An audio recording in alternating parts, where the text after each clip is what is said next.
같은 돈인데 어떤 사람은 이자로 약값을 내고 어떤 사람은 세금만 냅니다. 이 차이 단 3문장으로 바꿀 수 있습니다. 지금부터 은행이 절대 먼저 말해주지 않는 진짜 비밀을 알려드립니다. 안녕하세요. 32년간 지역은행에서 근무하고 지금은 은퇴자 재무상담을 돕고 있는 정혜은 상담사입니다. 영상 시작하기 전에 한 말씀만 드릴게요. 좋아요와 구독은 제게 큰 응원이 됩니다. 더 많은 어르신들께 유익한 정보를 전할 수 있도록 꼭 눌러주세요. 오늘은 제가 복지센터에서 만난 한 어르신 이야기로 시작하려 합니다. 70세 이순자 어르신은 이렇게 말씀하셨어요. 퇴직금이 5천만 원 있었는데요.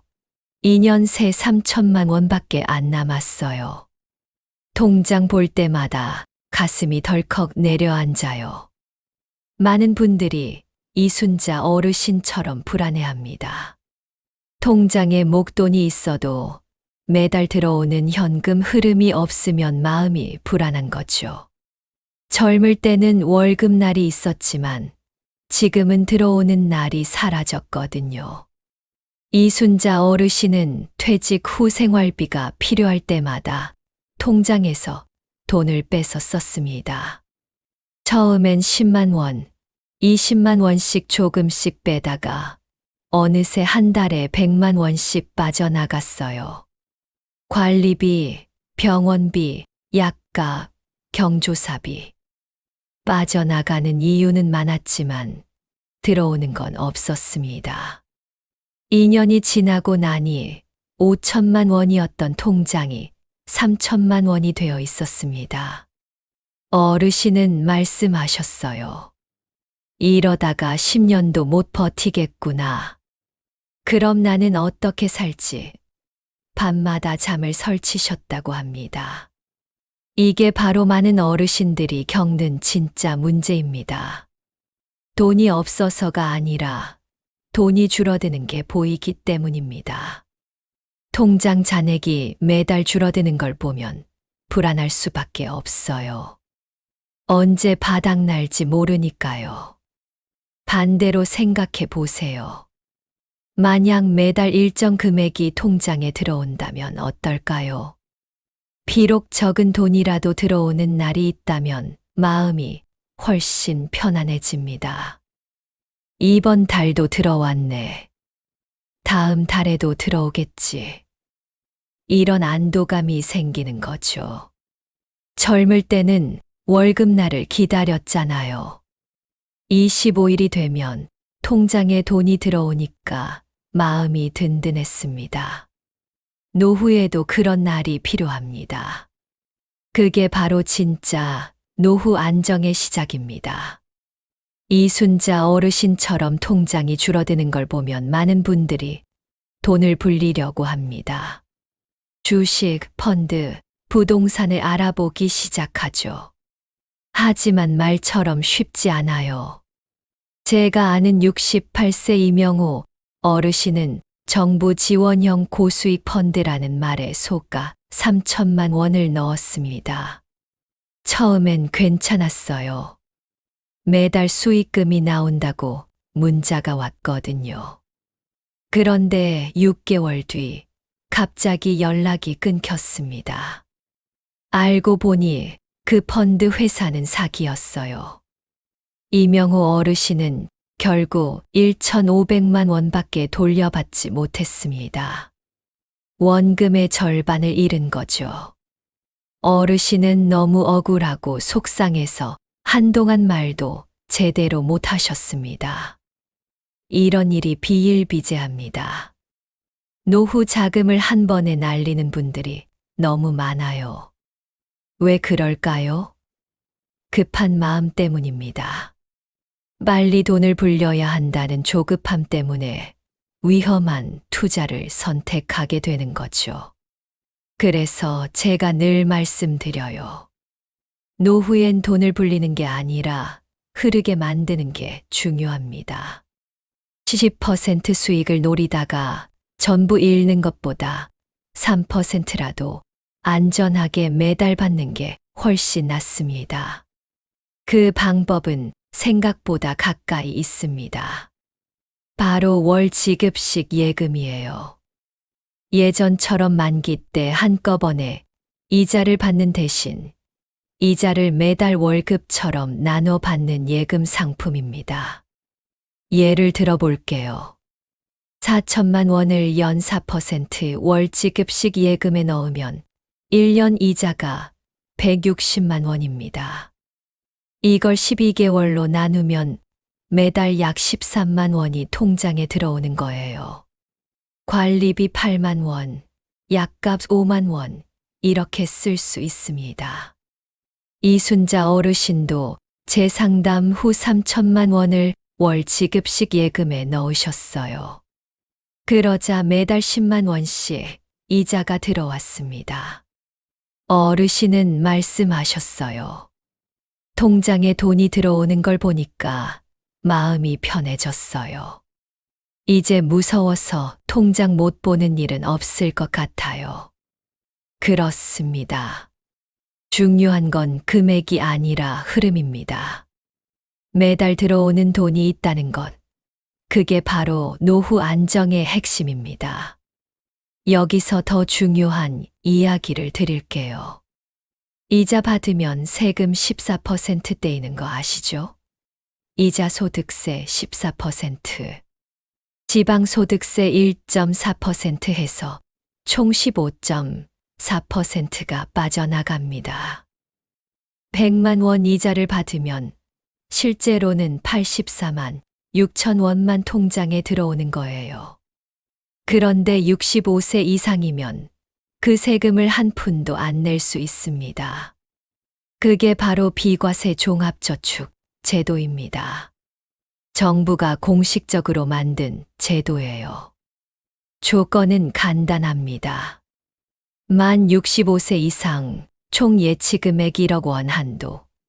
그리고 신청해야만 적용됩니다. 자동으로 되는 게 아니에요. 꼭 은행에 가서 비과세 종합저축으로 신청해야 합니다. 얼마 전 만난 74세 박병호 어르신은 5년간 이자세만 100만 원 넘게 내고 계셨습니다. 5천만 원을 예금에 넣어뒀는데 비과세 종합저축 제도를 몰라서 매년 20만 원씩 세금을 낸 거죠. 어르신께 이 제도를 알려드리고 즉시 은행에 가서 전환하셨습니다. 그러자 다음 달부터 세금 없이 이자 전액을 받으셨어요. 어르신은 이렇게 말씀하셨습니다. 이 제도만 알았어도 그 돈으로 손주 학용품은 충분히 샀을 텐데 5년간 100만 원을 그냥 날린 거네요. 정말 억울한 일이죠. 하지만 더 억울한 건 은행 직원이 먼저 안 알려준다는 겁니다. 왜 그럴까요? 은행 입장에서는 세금을 떼든 말든 상관없거든요. 오히려 비과세 상품은 실적에서 제외되는 경우가 많아서 직원들이 권하지 않습니다. 그래서 여러분이 직접 물어봐야 합니다. 은행 가실 때 이렇게 말씀하세요. 65세 이상인데 비과세 종합저축 신청 가능한가요? 이 한마디면 됩니다. 만약 은행 직원이 그건 금리가 낮아요 라고 한다면 속지 마세요.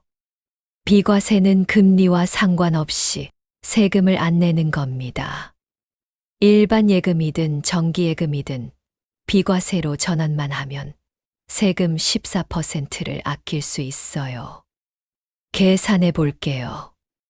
5천만 원을 연 4% 예금에 넣으면 1년 이자가 200만 원입니다. 일반 예금이면 여기서 세금 30만 원을 떼고 170만 원을 받습니다. 하지만 비과세 종합저축이면 200만 원 전액을 받는 거예요.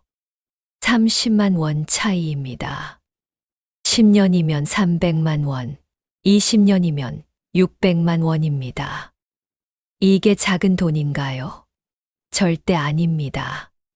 이 돈이면 손주 용돈도 주고 여행도 갈 수 있어요. 또 많은 분들이 걱정하시는 게 있어요. 은행이 망하면 어떡하죠? 걱정하지 마세요. 예금자 보호제도가 있습니다. 한 은행당 1억 원까지 국가가 보장합니다. 만약 은행이 파산해도 1억 원까지는 100% 돌려받을 수 있어요. 이건 법으로 정해진 겁니다. 예금보험공사가 보장하는 거니까 안심하셔도 됩니다. 그래서 1억 원 넘는 돈은 두세 은행으로 나누어 예치하면 됩니다. 예를 들어 1억 3천만 원이 있다면 A은행 7천만 원, B은행 6천만 원 이렇게 나누는 거예요. 그러면 두 곳 모두 1억 원 이하이므로 전액 보호됩니다.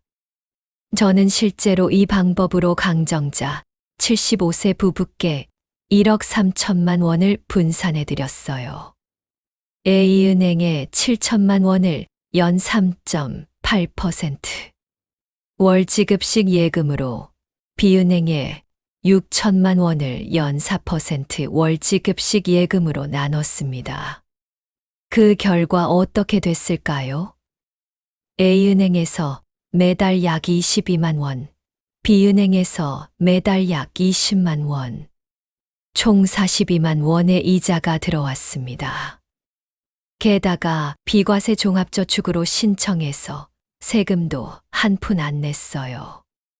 강정자 어르신 부부는 그 돈으로 매달 요가 수업료 10만 원, 서예 학원비 8만 원을 내고 손주 용돈 10만 원을 주고 남은 돈으로 외식도 하셨습니다. 통장에서 돈이 빠져나가기만 하던 생활에서 벗어난 거죠. 어르신은 이렇게 말씀하셨어요. 돈이 아니라 마음의 평화를 얻었어요. 이제 통장 볼 때마다 기분이 좋아요. 매달 들어오는 걸 확인하는 게 작은 낙이 됐거든요. 이게 바로 제대로 된 노후 설계입니다. 큰 돈을 한 번에 벌려고 하는 게 아니라 작은 돈이라도 매달 안정적으로 받는 겁니다. 그리고 그 돈으로 소소한 행복을 누리는 거예요. 한 가지 더 팁을 드리자면 은행을 나눌 때 시중은행과 저축은행을 섞는 것도 좋습니다. 저축은행이 금리가 조금 더 높거든요. 다만 저축은행도 예금자 보호 대상이니까 1억 원 이하로만 넣으면 안전합니다. 지금까지 들으신 내용을 정리해 드릴게요. 오늘 바로 실천할 수 있는 방법 5가지입니다. 첫째, 월 지급식 예금 상품인지 확인하세요. 은행 앱에 들어가서 예금 상품을 찾아보세요. 월 지급식, 월 복리식, 이런 단어가 들어간 상품을 선택하시면 됩니다. 만기 때 한 번에 받는 게 아니라 매달 나눠 받는 상품이에요. 둘째, 비과세 종합저축 신청 가능한지 물어보세요. 은행에 가시거나 전화하실 때 꼭 물어보세요. 65세 이상인데 비과세 종합저축 신청 가능한가요? 이 한마디면 됩니다. 질의권이 네, 가능합니다 하면 바로 신청하시면 돼요. 셋째, 금리와 우대 조건을 꼼꼼히 비교하세요. 같은 예금이라도 은행마다 금리가 다릅니다. 보통 0.2에서 0.5% 정도 차이가 나요. 작아 보이지만 5천만 원 기준으로 1년에 10만 원에서 25만 원 차이입니다. 그리고 모바일로 가입하면 금리가 0.2에서 0.3% 더 높아지니까 꼭 확인하세요. 넷째, 1억 원 초과 시 은행을 분산해서 예치하세요. 한 은행에 1억 원 이상 넣지 마세요. 예금자 보호 한도가 1억 원이니까 그 이상은 보호받지 못합니다. 1억 원 넘으면 꼭 두세 은행으로 나눠서 넣으세요. 다섯째, 중도 해지하면 금리 손실이 있으니 주의하세요. 예금은 만기까지 유지해야 약속한 금리를 받을 수 있어요. 중간에 깨면 금리가 뚝 떨어집니다. 그러니까 당장 쓸 돈은 예금에 넣지 마시고 최소 1년 이상 안 쓸 돈만 넣으세요. 이 5가지만 실천해도 통장에 매달 들어오는 이자가 당신의 두 번째 월급이 될 수 있습니다. 적은 돈이라도 매달 들어오면 마음이 편안해집니다. 그게 바로 노후 안정의 시작이에요. 노후의 안정은 큰 돈보다 꾸준한 돈에서 옵니다. 한 번에 큰 돈을 벌려고 위험한 투자를 하는 것보다 작은 돈이라도 안전하게 매달 받는 게 훨씬 낫습니다. 이 영상을 본 당신은 이제 세금 아끼고 이자 챙기는 법을 아는 분이 됐어요. 오늘 당장 은행 앱을 켜서 시니어 예금을 검색해 보세요. 월 지급식 예금이라고 검색해도 됩니다. 작은 클릭 하나가 당신의 내일을 바꿀 수 있습니다. 여러분, 건강하시고 행복하세요. 감사합니다.